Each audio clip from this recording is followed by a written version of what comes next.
Iran ने Israel के दारुल हुकूमत तल अबीब पर भी बैलिस्टिक मिसाइल से हमला किया है। ईरानी मिसाइल तल अबीब के इलाके पेटा तकवा में जा गिरा। आपको बताएं कि कारोबारी और यूरोप से आए हुए यहूदी यहीं रहते हैं। मिसाइल हमले के बाद इलाके में हंगामी सूरत हाल नाफिज कर दी गई है। इलाके से ही फ़लस्तीनियों को फांसी देने के मुतनाज़ा इसराइली कानून के खिलाफ एहतजाज की खबरें आई थीं।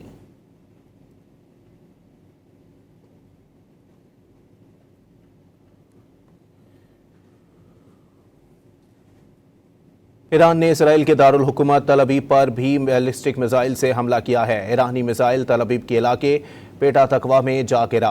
आपको बताएं कि कारोबारी और यूरोप से आए हुए यहूदी यहीं रहते हैं। मिसाइल हमले के बाद इलाके में हंगामी सूरत हाल नाफिज कर दी गई है। इलाके से ही फ़लस्तीनियों को फांसी देने के मुतनाज़ा इसराइली कानून के खिलाफ एहतजाज की खबरें आई थीं।